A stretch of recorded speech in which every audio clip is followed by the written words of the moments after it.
to have some very important guests to come and give a address. Fortunately, our principal is not. To tell you something, why McGill is so well known in research, you see, she's our principal, and yet before this, she was the president of the Natural Science Engineering Research Council that look after all the granting of Canada in this area.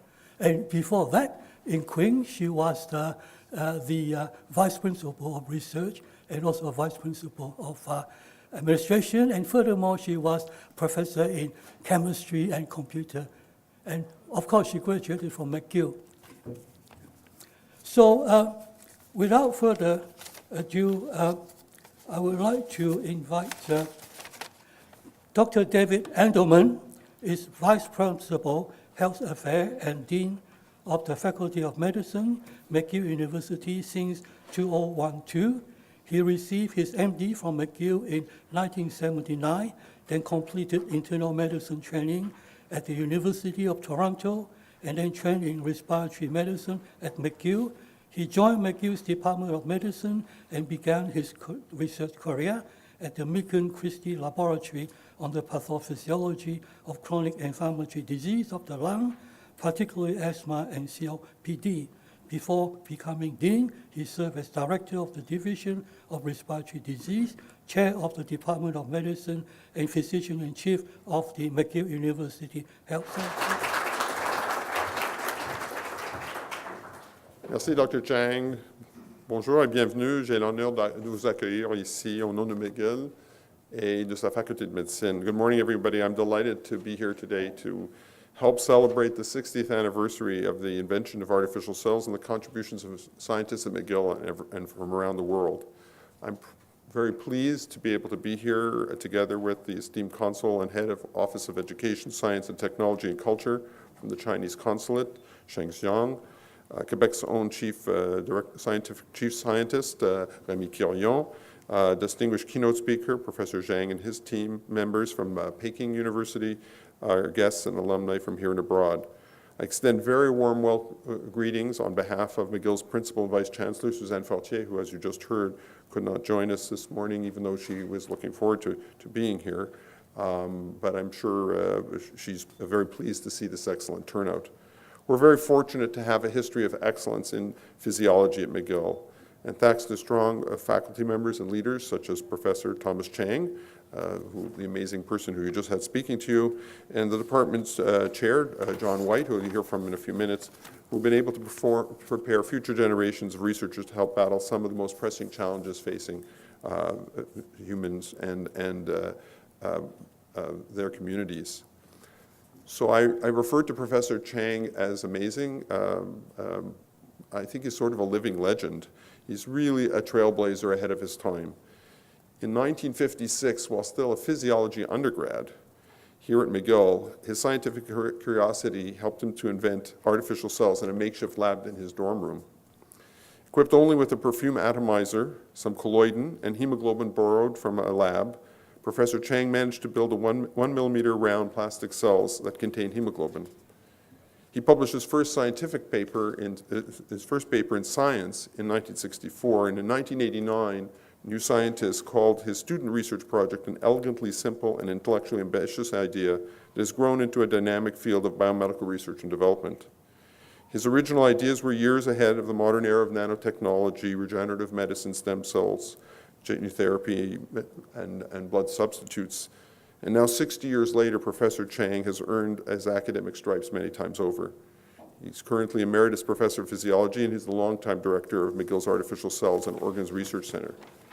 He's a member of the Order of Canada, and evidence of his stature in the international scientific community is shown by the fact that he was nominated for the Nobel Prize twice. On a more local level, during our 190th anniversary celebration a few years ago, Professor Chang earned a title amongst the greatest McGillians. He's been called the Jules Verne of artificial blood research and the red blood cell man. His drive to continue advancing science and improve the health of populations continues strong, as evidenced by this symposium. To quote Professor Chang, To me as a scientist, what is most important is what is most useful to the patient, not is what is good for your reputation or what pays you the most money. The sick patient should be the most important stimulus for your work. So, Dr. Chang, on behalf of McGill and the populations and communities that we serve, thank you very much for the commitment and dedication to improving healthcare around the world that you've shown. And for inspiring your students, including your first PhD graduate who will address us shortly, Emeritus Professor and Director Mark Posnanski from the Robarts Institute, who will really show how Professor Chang has allowed greatness to go from generation to generation. We look forward very much to hearing your anniversary lecture, Professor Chang. Alors, je vous souhaite à tous un symposium intéressant et enrichissant. Merci beaucoup. Thank you, Dean Alderman. Thank you for all the kind words. So, may I introduce now Professor John White. He's the new chairman of the Department of Physiology. He received his PhD from Harvard in 1986. His postdoctoral work focused on the fundamental mechanism of mammalian gene transcription. He has been a member of the Physiology Department at McGill since 1991. Since 2017, he is professor and chair. Since coming to McGill, he has made important contributions to our understanding of the role of vitamin D in human physiology. His research opened the field of study of vitamin D as an inducer of human antimicrobial immunity and has provided fundamental insight into the mechanism of its action as an agent of cancer prevention. Professor White.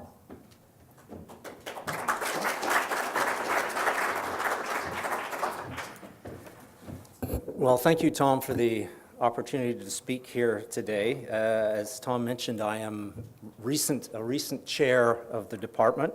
It's been a big year. I turned 60 this year, just like artificial cells. And I have to say that artificial cells are looking much fresher than I am.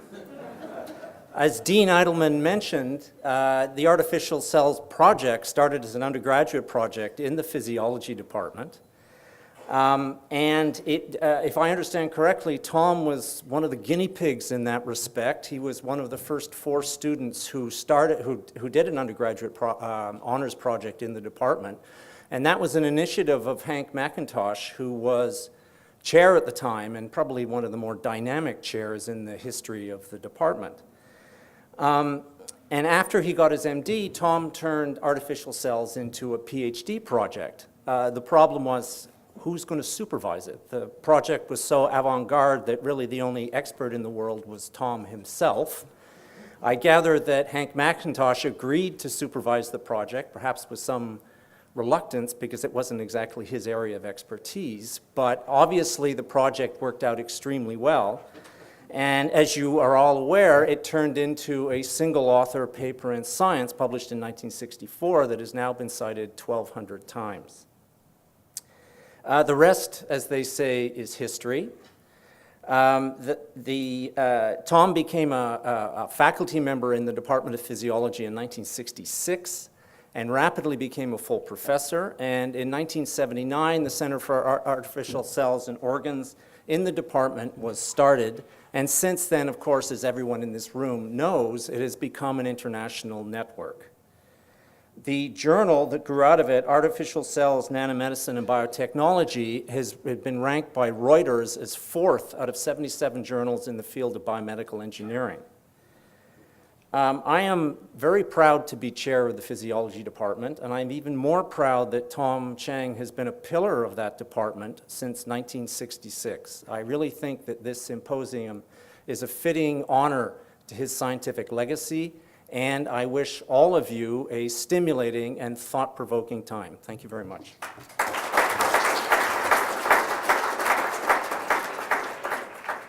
So now I want to introduce Mark Posnanski. Mark Posnanski recently retired as director of the Robert Research Institute of the University of Western Ontario, and he has been a full professor there also. He's a Montrealer and was a physiology undergraduate at McGill. He was so bright that one of the professors was very upset with him because he kept asking him questions that he can't answer. So And he worked as a project undergraduate student with me, then became my first PhD graduate student. He worked hard and he could work with both hands simultaneously for some reason. So he worked hard and he finished all his research project in half the time and completed his required PhD research in 2.5 years. So he has to sit around for another 6 months to qualify for the 3 years requirement. He then spent his postdoc at the laboratory of the head of biophysics at Harvard. He wanted to come back to McGill, but at that time, there was no position in this area for him. So he became associate professor at the University of Alberta at Edmonton and quickly became full professor, then vice dean of research. He was so good that he was recruited by the well-known Robert Research Institute of the University of Western Ontario as their director and full-time full professor. He held this position for many years until his retirement recently to become president of his own consulting firm. He held many important national and international board positions, including as director of the Ontario Genome Board. He is also a member of the Order of Canada. Mark? Professor Chang, guests, it's an honor to have been asked to represent the hundreds of graduate students, postdocs, and trainees of the Chang Laboratory over the past 53 years. In 1963, as a young undergraduate student in physiology at McGill, I had a dilemma. With little knowledge, I had to choose an undergraduate supervisor, and the pickings were significant, as it was a large, active department with 3 fellows of the Royal Society of Britain, F.C. McIntosh, B.D. Burns, and A.S. Burgeon, and a host of well-trained and well-funded young investigators. And then there was Tom Chang, a newly minted MD PhD, working on artificial cells. He wanted to create completely artificial entities to replace biological cells that were either absent or not functioning. He wanted to create artificial blood to be used in place of transfusions, especially in areas where fresh blood was difficult to obtain. He wanted to produce cells that could help detoxify blood in patients in kidney failure. Now, realize for a moment that in 1963, the structure of DNA had just been announced, and there was no such thing as genetic engineering. The first stem cell papers had been published, but really only as a concept. High-risk organ transplantation had started a few years earlier, and regenerative medicine was not yet on anybody's lips. But this young McGill faculty member's enthusiasm was contagious. He had a vision, and he had a pretty good start. He succeeded in creating semi-permeable aqueous microcapsules, which in essence could function as artificial cells to mimic red blood cells if they were filled with hemoglobin or filled with a particular enzyme for the potential treatment of enzyme deficiency diseases or inborn errors of metabolism, the project that Professor Chang assigned to me as an undergraduate. Now, if the truth be told, at least in Canada, Tom's ideas were met with a huge amount of skepticism. But he had, and this is very important, he had a few senior people who believed in him and gave him a break. There was Hank McIntosh, a huge force in Canadian and British science in the 60s, who was chairman of the department at the time and had been Tom's thesis advisor. And there was Sir Malcolm Brown, president of the Medical Research Council of Canada. Today, we understand the extent to which Tom was at the cutting edge of developments in biotechnology and nanotechnology, except for the fact that those terms or disciplines had not yet been defined.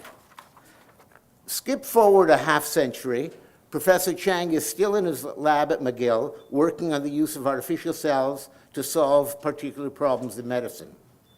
But now the world's caught up to his revolutionary ideas, and the entire area of nanotechnology represents one of the most exciting technologies of the early 21st century, not only in medicine, but in any number of other industries. By 2010, the entire genome had been well defined, and the genomes of many different organisms had been sequenced, and many technologies associated with genetic engineering, including gene editing, had been demonstrated. And the entire area of artificial cells championed by Professor Chang in the 60s was no longer a dream or some sort of futuristic objective. In 2011, Craig Venter, one of the major players in the Human Genome Project, announced that he had created or manufactured a completely synthetic line of live cells. The DNA code came from his computer. A long strain of DNA containing the necessary genes was synthesized and placed into the empty shell of a bacterium, from whence it proceeded to both replicate itself and create the proteins necessary to sustain life. With these cells, Venter anticipates being able to produce cell lines that create vaccines or specific medicines or anti-cancer therapies or even nitrogen-fixating bacteria that can be used for the replacement of expensive and sometimes inefficient fertilizers. With the use of modern genomic and computer technologies, Craig Venter had succeeded in creating the same artificial cells with the same objectives that a young Tom Chang at McGill had proposed and developed, albeit with much less sophisticated technologies, some 50 years earlier. In every sense, Tom is a father of not only artificial blood substitutes, but really the entire area of nanotechnology. Finally, from a personal comment about Tom Chang, as a teacher and as a mentor, even as a newly minted professor, he had a sophisticated Socratic teaching method. I'm not sure he was a student of Socrates, but at least he used the technology. Late in the afternoon, we would be discussing a research problem, and he would challenge me. He would say, I can think of 4 or 5 ways of going about solving the problem. And without divulging any of them, he would say, let's discuss them in the morning. I would spend the evening thinking about them, about his 4 or 5 solutions, and in the morning we sat down to discuss, and maybe I would have figured out 2 or maybe 3, and if I was lucky, and on occasion I even thought up of an original one. This was what it was like working under Tom's tutelage, and on behalf of all his trainees, I thank him. Thanks, Tom. Thank you, Mark, for all the talk about your experience. Okay, the next presenter, it's a pleasure to introduce Professor Remy Quillon, OC, PhD, FRSC, CQ. He is the first chief scientist of Quebec, which means that he looks after all granting agencies in the province of Quebec, which is a very big job. At McGill, he is a full professor in psychiatry. He was vice dean, faculty of medicine, and a senior university advisor in health science research. He was also the scientific director of the Douglas Mental Health University Institute at McGill, and under his leadership, it became a premier research facility in Canada in the field of neuroscience and mental health. He has published 5 books, more than 650 papers and articles. He was also the inaugural scientific director of the Institute of Neurosciences, Mental Health, and Addiction. He received many awards, including the Special Royal College Fellow of the Royal College Society of Canada, Royal Society Academy of Science, Chevalier of the Ordre National de Quebec, and a member of the Order of Canada.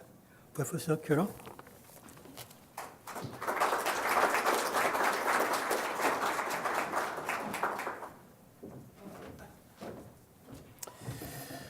Merci beaucoup, Tom.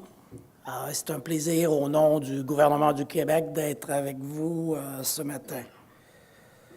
So as was mentioned by the colleague, Dr. Chang is a real pioneer, like you will not meet so many times in an academic career. For me, I was at McGill for close to 30 years. Tom Chang was at the comparable to a household name like Brenda Milner For those of you that know neuroscience a little bit, Brenda Milner, pioneer in learning and memory. She will turn 100 in a few months. She's still active. Charles Taylor, a philosopher at McGill University, and Tom Chang, a superb trio with international reputation and leadership for almost 60, 65 years. Today, as a chief scientist of Quebec, as was mentioned, I oversee the activity of our three funding council in health, in science and engineering, in social science and humanities. I think that Mark already mentioned how far ahead Tom was. One of the things that we're trying to do at the Quebec funding agencies is to make sure that for a huge challenge of our society, like building artificial cell, we have experts from many disciplines working together. So almost 60 years ago, Tom was already doing that. But today, it's still a challenge for many scientists in academia to work together on very significant problems. Just think of climate change. Just think of aging. Yes, you need healthcare expert, but you also need engineer, you need chemists, and you need social scientists. So one of the recent programs that we developed at the funding agencies is called Audace. So to have audacious, very far-thinking program, having experts from different disciplines applying for grant.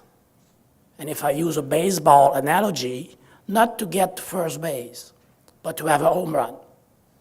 So I think that Dr. Chang should apply for one more grant from us in this type of program, and I'm sure that he'll be very successful. Merci beaucoup et bonne journée.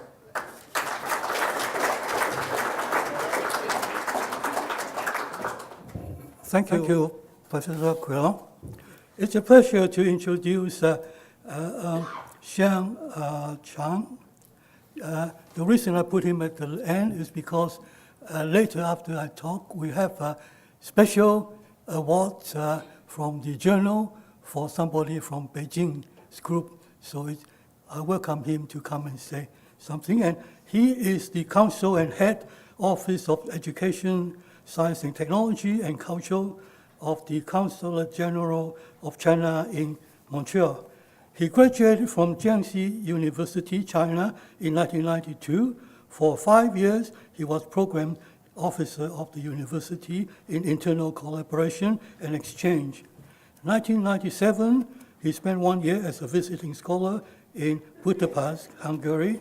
1998, he, for 3 years, was program director, then deputy director for another 3 years for the Chinese Service Center for Scholarly Exchange, Ministry of Education, China. 2004, for 4 years, he was a counsel of education office, the Consulate General of China in Chicago, USA.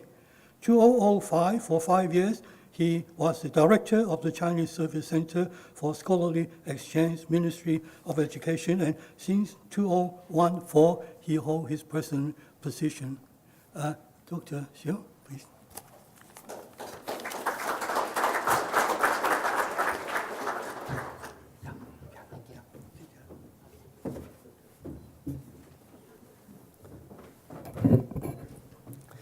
Distinguished guests, ladies and gentlemen, good morning. On behalf of the Consulate General of People's Republic of China in Montreal, I would like to take this opportunity to extend my heartfelt congratulations to Professor Chang. I would like to also take this opportunity to extend my cordial welcome to all the delegates, including overseas Chinese and Chinese delegates. 2 years ago, when I came to Montreal to work at the Consul General, I worked as Counsel for Education. my predecessor, Mr. Zhai, told me there is a very famous professor in McGill. You should meet him sometime. When I first met Professor Chang, I'm deeply impressed by him. I'm deeply impressed by his spirit in research. So when I go to McGill, every time I tell the Chinese students in McGill, today you are proud for McGill. Tomorrow, McGill will be proud for you. You should learn from Professor Chang. So I'm very proud Professor Chang made so outstanding achievements. I would like to take this opportunity to extend my heartfelt congratulations to Professor Chang. Congratulations.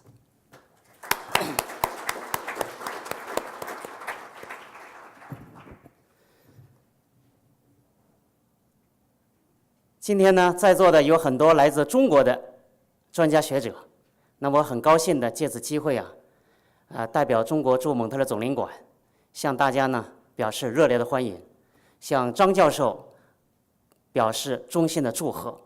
我们为有这么一位优秀的华人专家学者感到呢非常的自豪。我希望所有的中国学者能够像张教授一样取得更好的成就。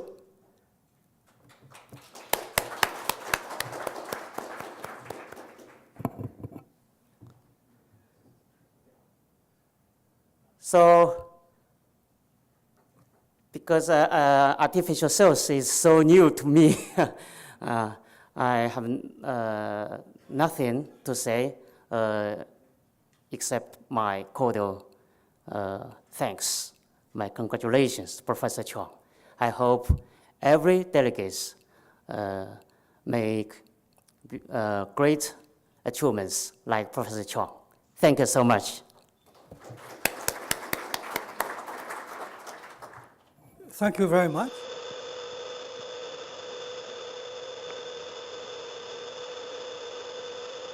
Thank you. I'm going to tell a story. It's not a scientific lecture. Later on, I'll be giving scientific lecture. So my present position at McGill and also outside McGill. And, okay, so as Dr. White mentioned, I was one of the 4 guinea pigs in McGill's new program of honors physiology. You notice where they put me? In the weakest chamber of the whole heart. They put Hugo in the biggest heart, left ventricle, and Morty in the other strong heart. Look at me. But what they don't know is that I control the sinus auricular node with all. So they are excellent people in physiology. So one of the persons that really stimulated me is Professor Arnold Burgeon. He gave the advanced course in cell physiology, membrane transport mechanism, and his lecture so stimulated me that I thought, well, with all these basic science, why don't we do something called artificial cell? And it's based simply on an ultra-thin synthetic membrane with intracellular content that doesn't come out, but what's outside also cannot get in. By adjusting the membrane permeability, you can have things you want to go in, and things to come out. I have made the mistake of asking different people and telling them what I plan to do, and that was the reaction.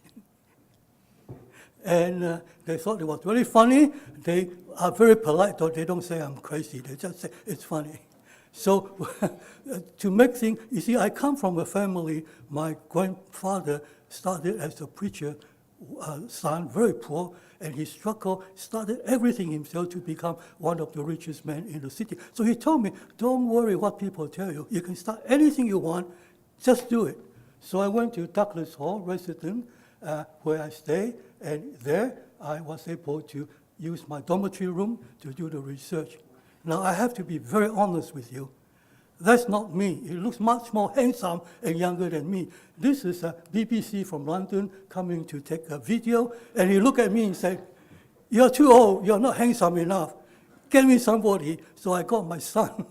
It's a bit of a prejudice. My son is in the space agency, so he's advanced, So he took over the thing, okay? So anyway, that's the type of facility I have at that time. Now, so I was messing around and got some preliminary data, and in physiology, honest physiology, you need people to do research, and they assign you a project. But like my grandfather teach me, don't be shy, go and ask people what you want to do. So I went to Professor Burgeon. I wrote him that I'm going to have a meeting, and then he doesn't want to trouble now. He's a bit older than me. So I asked him to send me his photo. So he not only sent me the photo, he also make a statement. He said that, I still recall you coming to see me and saying that you prefer to do a different project and would like to try make artificial blood cell. I think I said, go ahead without much expectation, and et cetera, et cetera. So it was very nice of him to say that. And so these are the things I did in the physiology department when I was in the project. And I was able to make hemoglobin artificial cell that carry oxygen with the oxygen dissociation that's not too much unlike. And the test was the department asked me to give them a sample, and they asked Professor Seckley, an expert in oxygen transport, and to repeat this thing. I had a few nights of no sleep, and finally they told me, yeah, he got more or less the same thing, you passed. So now, then I start medical school. Hank McIntosh let me continue, and the Faculty of Medicine give me a summer fellowship, so I was supposed to continue. But I also meet a very strong supporter of this idea, and this is somebody called Lang Xi-Yan.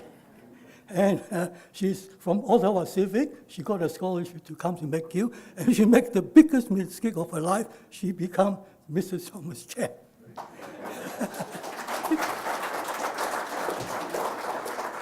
I was so busy combining research and medical school, and then afterwards too, that we postponed our honeymoon. I'll tell you when we have it.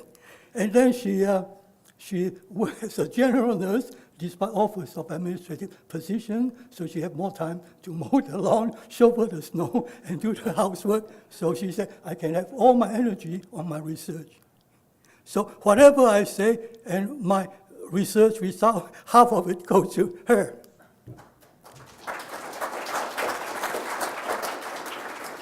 After making medical school, I went to see Professor McIntosh to see whether I can take a PhD in physiology. He looked at me and he said, well, I don't know. This is not the type of research for PhD. It's too different, but it's a good project. But who are going to find to do the supervisor? Nobody here does it. I said, of course, you can do it. Yeah, you are the chairman, you should take the responsibility. He said, I'm a neurophysiology, but Hank is very nice and he's very forward-looking, so he agreed to do that. In fact,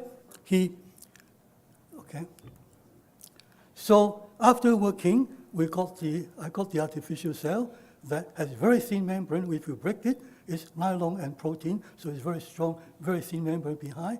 You put it in salt solution, it shrinks. You put it in hypertonic solution, it returns the shape.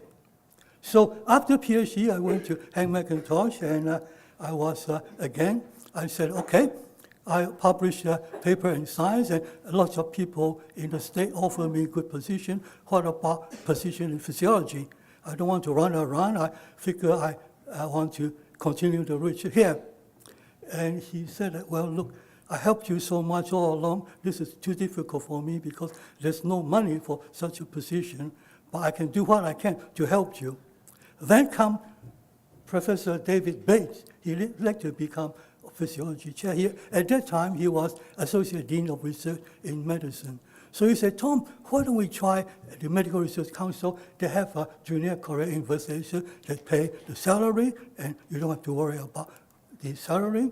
So for 3 years, I got a MRC scholar and then as MRC Associated Career Investigator until they moved me to the new McIntyre building they just built.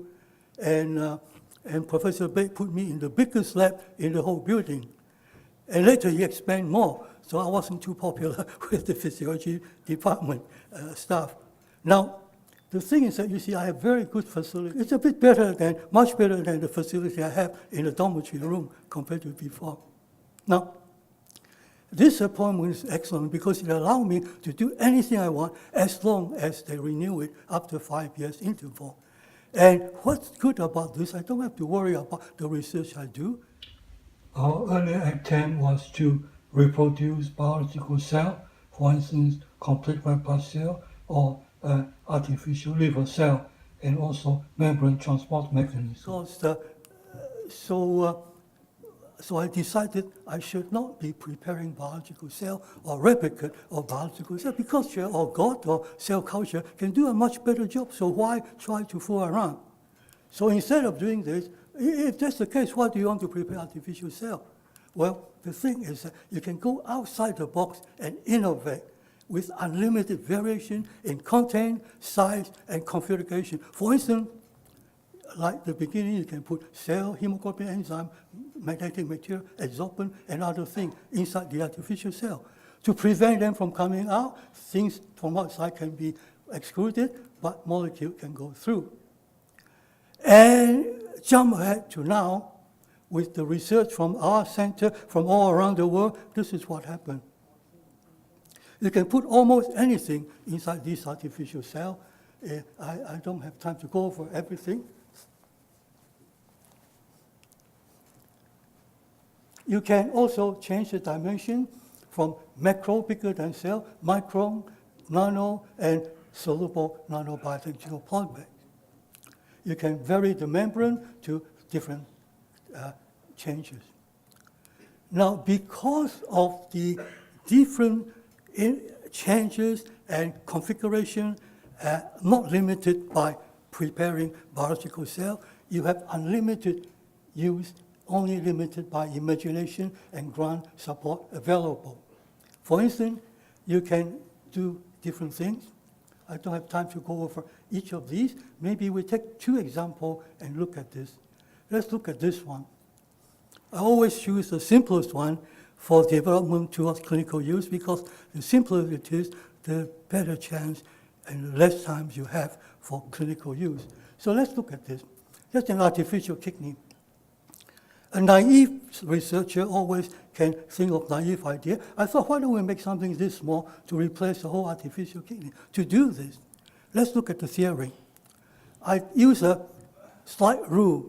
I don't know whether any of you old enough to remember slide rule. And I did some calculation, and I found that 10 cc of artificial cell has 100 times more transport rate than a whole artificial kidney because of the dimension and because of the ultra-thin membrane. This being the case, then, the things can move across very quickly as a cell. But then it's such a small volume, you can remove too much, so you can put in different things, and it will become a microdialyzer bioreactor combined. So look at adsorbent, the simplest one. The thing is that if we use adsorbent can release powder, it can remove a blood cell. So what I did is that I put an ultra-thin membrane around it, very thin, 10 nano dimension. Powder doesn't come out anymore, the blood cell doesn't go in anymore, and the permeance toxin can go in. That's the theory. You can make this into a very small system and put it in a column. There are millions of this, but this is schematic. So things from the patient can go through, cleanse, and then go back to the patient. Now, I present this paper in the Artificial Internal Organ Society, and Professor Koff, who is the inventor of artificial, I should at this point say that the reason I can do this research is because I'm lucky. I happen to meet people who are forward-looking and willing to help, and these, as Professor White said, are very senior people and very helpful. So you would think he's the inventor of artificial kidney, so he would not like something to replace artificial kidney. But no, he's very forward-looking, and he heard my lecture, and what he did is he wanted me to join his group, but I didn't want to, so he wrote a strong letter to the Medical Research Council and also McHugh saying that if you guys don't support Dr. Chang with big grant and big research, I'm going to get him to come to my group and start the clinical trial here. So the result is I got a very big special grant. Malcolm Brown, as you just mentioned, the president of MRC, start a new special project and allowed to do basic fundamental innovative research. Now, the research is as follows. The thing is that if we use adsorbent can release powder, it can remove a blood cell. So what I did is that I put an ultra-thin membrane around it, very thin, 10 nano dimension. Powder doesn't come out anymore, the blood cell doesn't go in anymore, and the permeance toxin can go in. That's the theory. So in practice, I found that when you do this, if you don't cover it, particle get released. If you cover it, the particle doesn't come out. So I started the hemoperfusion symposium very much like the blood substitute symposium around the world every year, 2 years, to stimulate research in different parts of the world. And everybody found that by coating, yes, it prevents release of powder. But the membrane being polymer is not blood compatible. In many cases, it traps cells, especially platelet. And many people thought that after long time research, they thought that maybe we should drop the idea. It's a bit like the blood substitute thing because of all the problem. But I always find that problem is a challenge, and challenge is something you can use to move forward. So after lots of research in the lab, I found that, I keep saying I because at that time I was the only one doing research. That was before the big one come in, where we have a very big group. Now, I put human albumin that get adsorbed to the surface, and then by doing this, the cell going through the outside don't recognize the membrane, they only see human albumin. So as a result, as you can see here on the right side, there's no trapping of red blood cell or platelet. It's very clean, and this is a normal red blood cell sitting on top. So if we do this in patients, it was found that there's no significant decrease in platelet. Without the albumin, it will go down to about 20%. So now we want to test and see whether artificial cell in this form can compete with the artificial kidney. So the simplest thing is always good to start with simple things, and where you can do things quantitatively. And furthermore, I have a own idea that I thought it's better to prefer clinical trial design to show superiority and not equivalency. You can more conclusively demonstrate.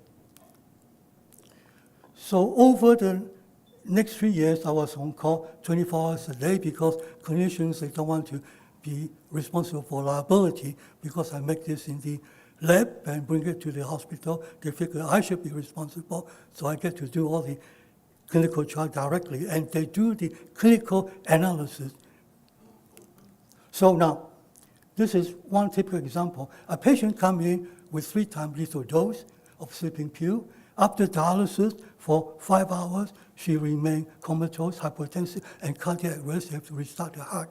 So this is one of the cases. They phoned me right at the beginning so I can get everything ready and wait to get. So when I put this on the patient, the level come down and everything become normal. I should say that these are clinical part is analyzed by the people up there. They're on nephrology, so they do independent assessment of the clinical result. You notice Paul Berry, he was one of the early residents who was most enthusiastic. That's why I put his name there. He's now the chief of dialysis at McGill. So the hemoperfusion then show superiority over hemodialysis in all the treated patients. So as a result, it's approved for routine use by Canadian agency and US FDA. So I told you about honeymoon. Now we have time to go for honeymoon. It's a long time after we got married. So now, then one of my oldest sons become what you call computer nerd. So I said, okay, Harvey, Harvey is now assistant professor of medicine at the Jewish General Hospital. So he put in the data into the system and said, there, you make a mistake. It's not 100 times. It's only for 90, the big micrographs. If you use a small one, like what you have, it should be 200 times. So I feel good. The slide rule is not that bad after all. So, and after that, you see, as Dean Eidelman said, I'm not for profit, I'm not for so I go around the world to show how to do things. And I, for instance, went to China to give lecture, and Professor Beng, a very well-known scientist, and then give lecture to show how to do it in hospital, and also go to different other places in Israeli Institute of Technology and other places all around the world. So these also, here's on the left side is Professor inventor of artificial kidney, so they even get me to get involved with their society. Now, then come Dr. Sam Freeman. I emailed him and got him to send me his photo and invite him to come, but he feels that his mobility is not as good, so he doesn't come, but he sent me a nice photo, and when he was Dean of Medicine, he recognized this as the Artificial Cell and Organ Research Center. And then when he becomes Vice Principal of McGill, he supported my application for the Viral Center of Excellence in High Technology. I told Professor Quiron about this one. It's a very, very difficult, competitive thing for all centers. And fortunately, McGill has a good translation system. I don't know any French. It has to be in French. So McGill translates everything. And even then, we got a place here. And 5 years, the criteria is for me to train 20 PhD students in 5 years. So it's a little bit hard work, but we did it, and they like the result, so they have this as 4 permanent positions in professional domain in the university budget. And these are the people that work in the lab around that time. You recognize them, they have a red name in their deck. So going further, Thurman, remember we put albumin on the surface, and Thurman from the US found that you can put antibody to albumin, and this column can remove selectively albumin antibody. Going further, other people, including the late Professor Yu in China and many, many others, can use other antibody, other antigen, and use it for lupus and other things in clinical trial. So other uses for hemoperfusion include uremia, intoxication, hepatic failure. And in 2017, I usually, when we finish the clinical trial, I move away to another area to do clinical research and let the people do the more innovative to expand the area. So these are all senior scientists around the world, in China, in Russia, in Japan. So all their work since that time result in tremendous progress, and now you can have this in different areas of application. So, so this is looking at biotechnology and nanobiotechnology, nanomedicine. Of course, we don't have time, so we just mention one thing. As I said, we only mentioned 2 things in this discussion: blood substitute and oxygen therapeutic. The opinion during 1964 was that there's no need for artificial red blood cells because donor blood was good enough. Yes, it was, and I should share the same blame because that's what I thought too. That's why I thought we should go and look at other things. Attention tuned to the other uses of artificial cell. Now, when 1987 HIV came, there was nothing to replace the infected donor blood. So urgent world effort only started much later for something to replace HIV. And at that time, around the world, many of you are sitting here, started to work on this because of the urgency of people getting infection. So these are all most of the people at that time, you recognize your name here, that's doing this research. And these are some of the more senior people. These are the keynote speakers at the International Symposium Blood Subjects in Beijing. You notice many of them are here, and you are here. And this is the meeting we held in Harvard. He was the chair, and these are many of the people at the meeting. So in summary then, blood substitute, after all this research, we found that it's like any other type of medical therapy. You need lots of fundamental applied and clinical trial before ready for patient. You can do it overnight. So let's look at one example. Hemoglobin molecule can be a sample and crossing together by bipolar engine. One of the popular ones is glutathione to form polyhemoglobin. That was way back in 1971. Now, because of the HIV crisis, many people then put in a lot of work, and BioPure and Northview in the US independently on their own. I'm not their consultant. They are completely on their own. Develop polyhemoglobin and use pasteurization to inactivate HIV crisis. And jumping forward, after lots of work, 2002 approved in South Africa for some surgical uses to replace HIV-contaminated blood. Thus, the initial aim of replacing HIV donor blood was attempt, but it's 15 years too late for many HIV-infected patients. So HIV in development countries no longer a major problem because we have good screening tests. So now we're looking into other important uses. One of these is stroke and heart attack.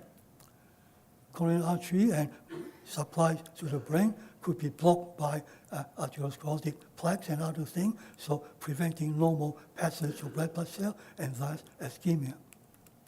Theoretically, everybody, including me, thought that if you then perfuse hemoglobin solution, polyhemoglobin, that's a solution, it has no problem going through. It does, but the sudden influx causes oxygen radical ischemia reperfusion injury. And this is because of the tissue injury, removal of nitric oxide, resulting in all the problems. Of course, there are other reasons, but these are some of the reasons. To solve this problem, Daniele Felici, doing his PhD, we tried to incorporate the antioxidant enzyme into here. And by doing this, there's no problem related to this. I have to say here that all my good students are grabbed by other lab. They don't let them come back. They all stay there. So he's now in NIH, FDA, very high senior position. So Pawenta did his master, showed that in fact this can prevent edema in the brain by preventing ischemia reperfusion injury. This is polyhemoglobin. This is when you have the enzyme. We also explored the potential use of this approach for organ preservation for transplant. In this case, intestine, which is a very sensitive organ. It is shown that with the use of the antioxidant enzyme polyhemoglobin, oxygen radical is prevented from forming compared to polyhemoglobin alone. Now, let's look at severe blood loss. Now, transfusion in emergency, you have to wait for the ambulance to come and then move the patient to the hospital, have it cross-matched, and depends on the weather condition. If you're in a war zone, that might take a long time. And finally, you get transfusion with a lot of delay. Now, polyhemoglobin has no blood group, can be given right on the spot. So being the case, then you can delete all these and do this right away. Furthermore, you can also put medics with a backpack with this type of solution in the back, use helicopter, put them down, they can run around and transfuse patients. So, is this possible? Well, in more and with the ghost group, ambulance patient, where they give the transfusion right on the spot, randomized into two groups. Of course, I'm oversimplify this. One group is control, saline, normal treatment. The other group is polyhemoglobin. In this group, they have to give blood transfusion on reaching hospital. This group, no need for blood transfusion for 12 hours.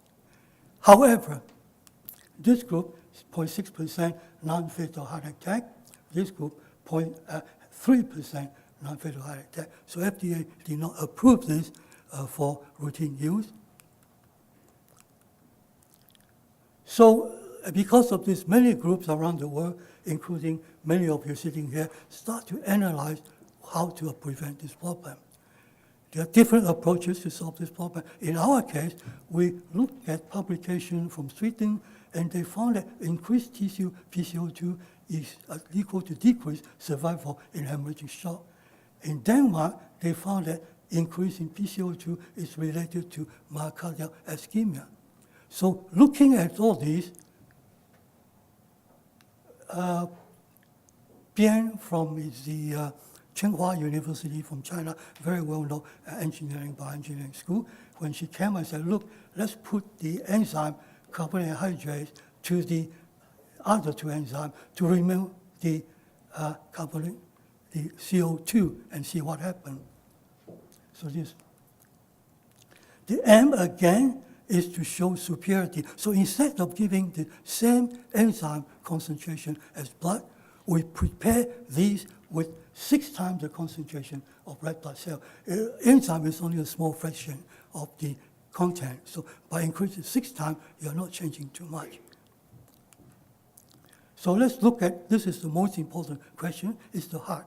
So we look at the recovery of heart ischemia, and this is the result. This one, saline, not much effect. Polyhemoglobin, some change. And blood, yes. But this one is superior to blood, superior to polyhemoglobin. You notice comparing blood to polyhemoglobin, blood is better. So that may explain, could be one of the reasons why there may be side effect, because your patient, they come in, are in different conditions, different. We also look at the intestine. We purposely use 90 minutes hemorrhagic shock to go beyond the 60 minutes safety window. I always believe in doing the severest test. So when you do this, I don't want to go into the detail, you find that this one has no problem. The blood has only some effect on the epithelial cell, and the polyhemoglobin has a bit more program. So in other words, it seems that would help also in the intestine, which is one of the problem of irreversible shock in long-term sustained ischemia. So summary, laboratory results look promising, possible to show superiority over red blood cell in sustained severe hemorrhagic shock. I should emphasize severe hemorrhagic shock and sustained, because in less severe case, you do not need the carbon dioxide removal system. The red blood cell, there's enough red blood cell to do it. However, translation to clinical, you need a lot more production, preclinical testing, detailed clinical trial. So this look promising, but a lot of work needs to do.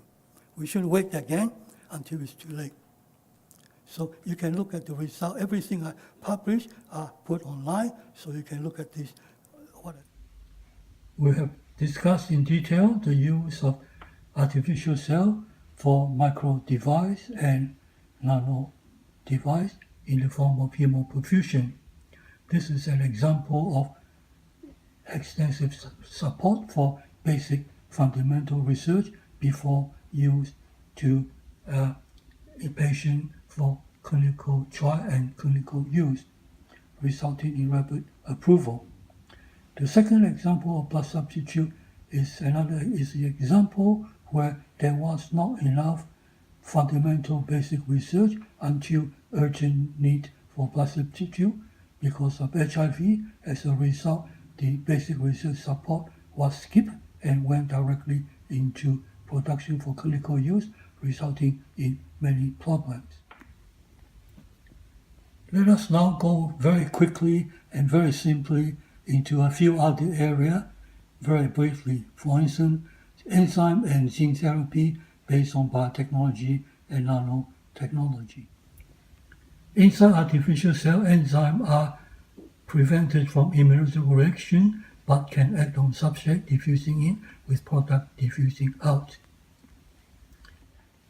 We have explored a number of potential uses, including urea removal, inborn area of metabolism, lymphosarcoma, melanoma, bilirubin removal, multi-enzyme system with cofactor recycling, including urea to essential amino acid conversion. Yeah. So let's jump quickly to this one. So this article was published back in 1976. We can use biodegradable microcapsule particle to have enzyme, hormone, vaccine, and other biologic. And the biodegradable is that they can be converted to lactic acid and finally into water and CO2, so nothing gets accumulate in the body. And this is a release of insulin, slow, very slow, and very, very slow. And nowadays, you can use this for nanocapsule, polyaerosol, and nanoparticle, and you can also change the surface for target delivery. And something exciting also is done by Chang's group that has nothing to do with artificial cell, but he used the biodegradable polymer with slow release mechanism to connect a small nerve on the normal side to the paralyzed nerve on the paralyzed side. And you'll hear his lecture later. And way back here, I also found that you can put magnetic material inside artificial cell with biologic, so you can use this for different things. I don't have time to go over the detail. But one example is that in tumor cells, you can inject nanoparticle with magnetic thing, and also radioisotope, and also chemotherapeutic drug. You can accumulate the nanoparticle by putting a magnet over the tumors, and many people are doing this around the world. Okay, now, very quickly, just jump over this one. So nanomedicine now is a very large area, and again, it's free for all to look at. Cell and stem cell therapy. Way back, 64, I found that it's possible to put cells into artificial cells. Okay, so this is one of the things that I did, that cells is excluded from immunological reaction. And different things can be put in, islets, hepatocyte. I went to Connaught and get them interested in putting islets because they are the expert. As I said, always expert do the research, and they did some very good work and stimulate ongoing research by many groups solving problems. Genetic engineering cell is another area. Containing cell is now a worldwide study. There are cells, tissue, and the genetic engineering cell, microorganisms. Artificial cell containing microorganisms include removal of cholesterol, conversion to L-lysine and L-dopa, a genetic engineering cell for removal of urea in rat study, lactobacillus from yogurt modify to be able to remove urea. Because of the safety of lactobacillus, this was extended by Prakash to bile acid deconjugation to remove cholesterol. And stem cell. Let's look at stem cell because he's going to talk. Stem cell, Dr. Liu from China, when he was here, research associate, we put stem cell inside artificial cell, excluded from immunological problem, and it can release hepatic growth factor to, in the peritoneal cavity, it drains directly into and stimulate the recovery to full function. So this is not my field, but lots of people are doing this, and some people from Russia told me that they are using artificial cell to do caviar. I don't eat caviar because so other people are using for aquatic culture to future and microcomputer and nano robotic. That's not my area, but a lot of people are doing this. So in summary then, objective is not to prepare biological cell. God, nature, and cell culture can do this better. Artificial cell is to go outside the box, to innovate, no limit in variation, content, dimension, configuration. As a result, applications are only limited by one's imagination, ability of research support. And these, I should say that I'm giving this lecture on behalf of many of the people that do research in the lab. I already showed this beginning slowly, but this we can go faster. Okay, thank you very much.